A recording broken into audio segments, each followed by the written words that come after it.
जय हिंद दोस्तों। तो आज हम शुरू करने वाले हैं गोल्गी काय के बारे में, जिसे Golgi body, Golgi complex, Golgi उपकरण, गोल्गियोसोम भी कहते हैं। तो गोल्गी काय का खोज किसने किया था, इसके फंक्शन, कार्य, संरचना के बारे में आज पढ़ेंगे। खोज किसने किया था? कल हमने बात किया था माइटोकॉन्ड्रिया के बारे में। माइटोकॉन्ड्रिया क्या होता है? तो कल हमने माइटोकॉन्ड्रिया के बारे में पूर्ण रूप से जानकारी प्राप्त कर ली थी। अगर आपने वो वीडियो नहीं देखा है तो हमारे प्लेलिस्ट में जाके देख लीजिए। अगर वीडियो पसंद आए तो हमारे चैनल को सब्सक्राइब जरूर करें।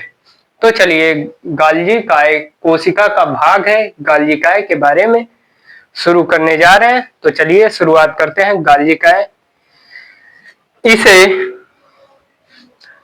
गोल्गी काय, जिसे गोल्गी बॉडी इंग्लिश में कहते हैं, इसे गोल्गी कॉम्प्लेक्स, गोल्गी उपकरण या गोल्गियोसोम भी कहते हैं। इसके कई नाम हैं।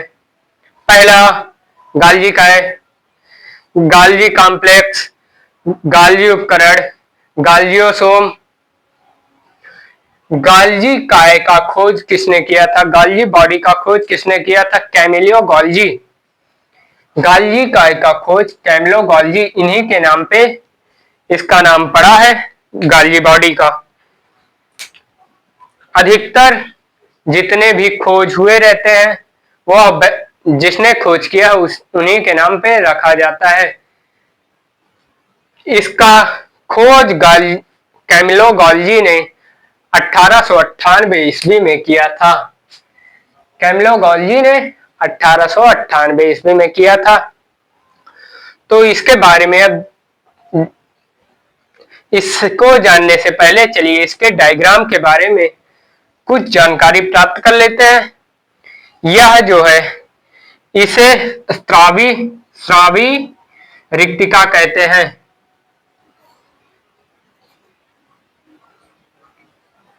अभी स्रावी रिक्तिया क्या होती है इसके बारे में अभी आगे जानकारी प्राप्त करेंगे। स्रावी रिक्तिया, इधर ये सिस्टर्नी, यह सिस्टर्नी है। सिस्टर्नी क्या होता है यह अभी आगे उसके बारे में जब पढ़ेंगे तो अभी जानकारी प्राप्त करेंगे। सिस्टर्नी, यह जो है फार्मिंग फेस,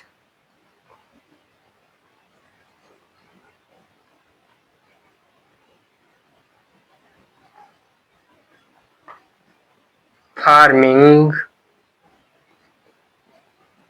फेस है।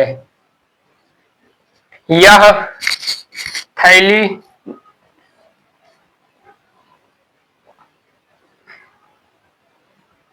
या थैलिया है। ये इधर जो पाई जाती हैं सिस्टर्नी कलाएं हैं। सिस्टर्नी कलाएं। तो चलिए गोल्गी काय के बारे में पढ़ते हैं। पहला पॉइंट, सभी जंतु कोशिकाओं में गोल्गी काय 4 से 10 खोखली बेलनाकार मुड़ी हुई या खोखली है बेलनाकार मुड़ी हुई पाई जाती है। ये देखिए इस तरीके से वाइंड अप हुआ है, मुड़ा हुआ है। सभी जंतु कोशिकाओं में गोल्गी काय 4 से 10 खोखली बेलनाकार मुड़ी हुई पाई जाती है।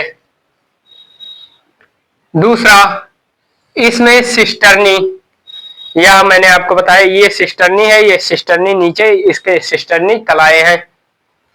इसमें सिस्टर्नी एक चपटा सा होता है, चपटा सा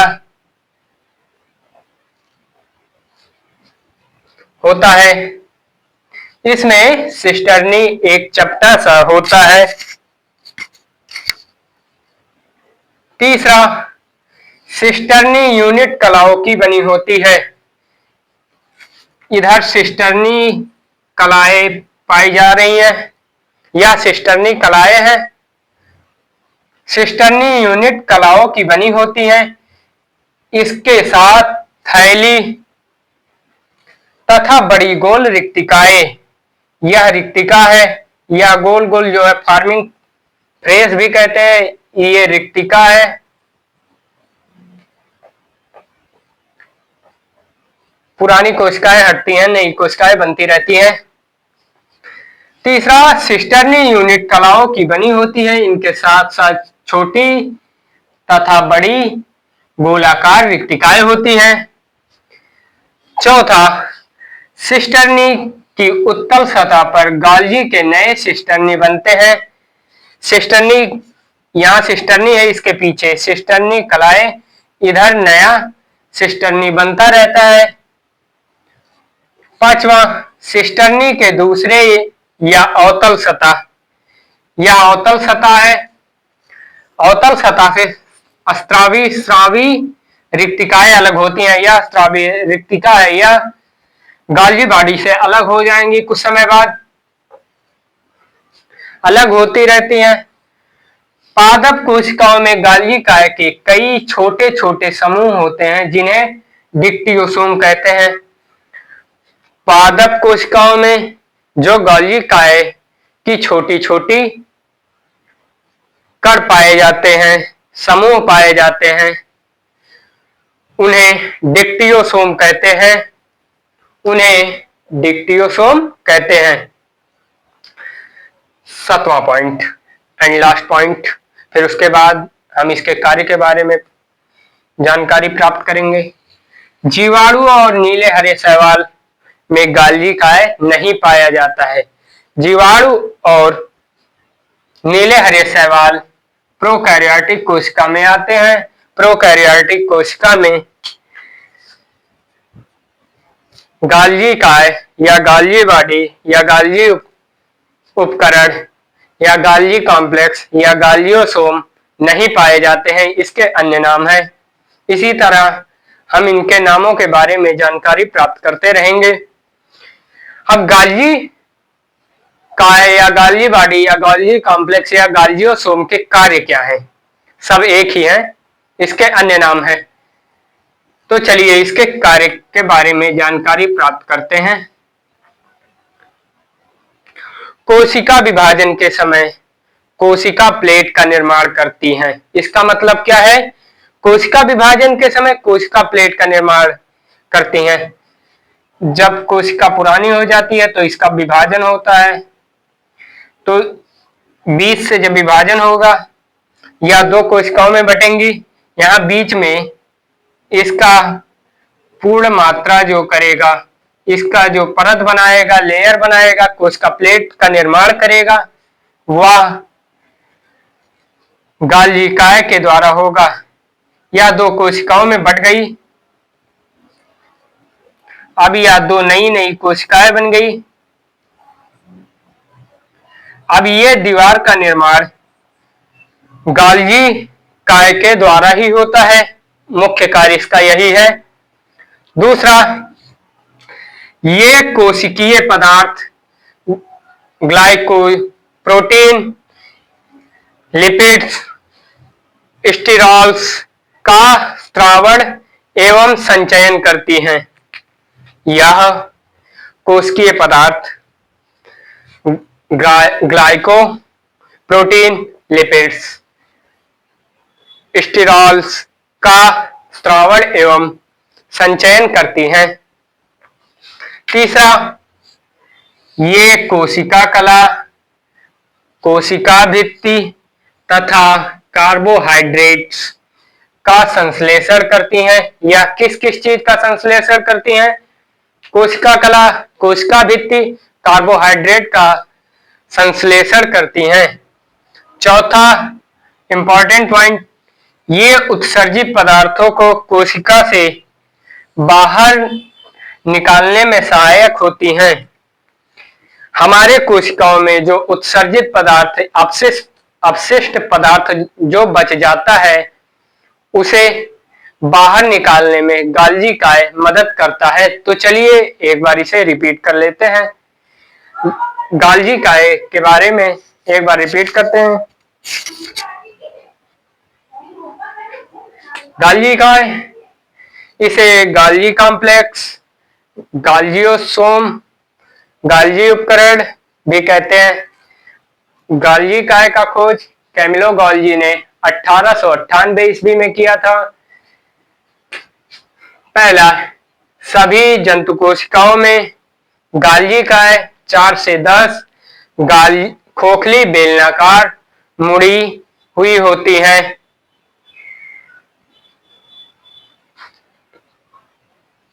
मुड़ी हुई पाई जाती है। दूसरा, इसमें सिस्टर्नी एक चपटा सा होता है।